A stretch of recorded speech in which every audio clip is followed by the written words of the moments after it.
Mesa Redonda. De volta no nosso intervalo, o nosso quadro hoje de Mesa Redonda, nós estamos discutindo, falando sobre Bolsa de Valores.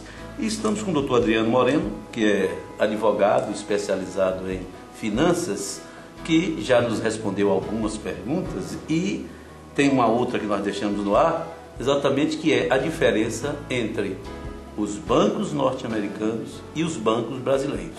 Porque eles quebraram. Eu queria saber qual a diferença para os nossos, doutor. A principal diferença é que os bancos americanos são muito alavancados. Eles trabalham com um nível de alavancagem, um nível de capital sobre o patrimônio que eles possuem muito alto. E hoje a grande diferença que a gente vê, e esse é o grande problema da economia americana, é que os bancos americanos estão nas suas carteiras de títulos, estão com seus ativos, com títulos que não têm cotação em mercado. Títulos lastreados no mercado imobiliário que a gente não sabe quanto vale. Essa é a realidade dos bancos americanos. Se a gente veio analisar os nossos bancos aqui no Brasil, a gente não encontra esse tipo de produto, esse tipo de ativo.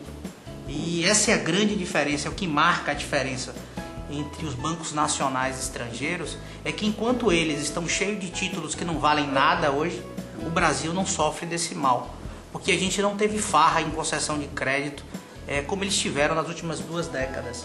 Certo. Deixa eu ver, eu entendi. Aqui, eu trabalho no mercado imobiliário, quando a gente vai fazer um financiamento, o banco nunca financia o valor do imóvel. Lá era assim também ou era diferente? No auge da crise do subprime, os bancos americanos estavam emprestando dinheiro para se comprar imóveis para potenciais compradores sem renda, sem comprovação, sem patrimônio e sem nenhum tipo de confiabilidade na concessão desse crédito. Era o que a gente chamava de empréstimos ninja. E era concedido o crédito com muita facilidade. Por quê? Porque os imóveis vinham galopando, vinham subindo e os bancos estavam emprestando dinheiro a perder de vista, contando com a valorização desses imóveis. Os nossos bancos aqui no Brasil, eles aprenderam a conviver com crises. Se a gente avalia o que aconteceu no nosso país nos últimos 20 anos, a gente percebe que as instituições financeiras que aqui trabalham já conviveram com várias crises.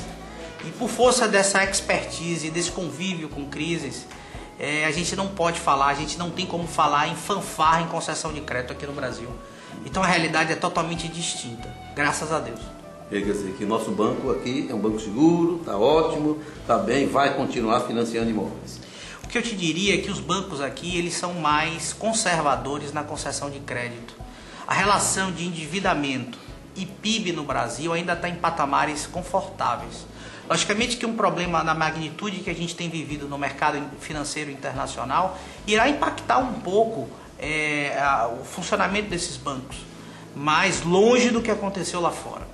Certo. E essa que o senhor falou aí na participação no mercado imobiliário, o crédito imobiliário em relação ao PIB, tá certo, do Brasil, que a gente sabe que aqui era um e pouco, né, que era realmente muito baixo, mas que havia uma tendência a aumentar. Se falou até em se chegar a 8%. Essa tendência continua? Totalmente. Sinceramente, quando a gente olha para o longo prazo, a gente vê curva de juros de longo prazo indicando queda na taxa de juros aqui no Brasil.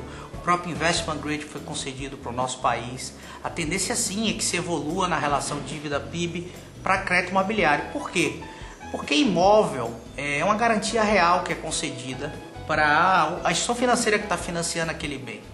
Por força disso, se a gente fosse pensar numa graduação, seria o melhor ativo que você deveria emprestar dinheiro, porque é uma garantia real que você tem. É muito interessante. Então, doutor, para a gente fechar aqui a nossa mesa, e vendo aqui o salão de negócios imobiliários que está hoje, está lá no centro de convenções, e para a gente encerrar, eu perguntaria o seguinte: investir na bolsa ou comprar o imóvel? Sempre quando a gente avalia classes de investimento, a gente sempre tem que pensar em prazo, a gente tem que pensar em risco e a gente tem que pensar em retorno. O que eu diria é que investir em ações, para quem tem um horizonte de investimento de longuíssimo prazo, não deixa de ser bem interessante no momento atual.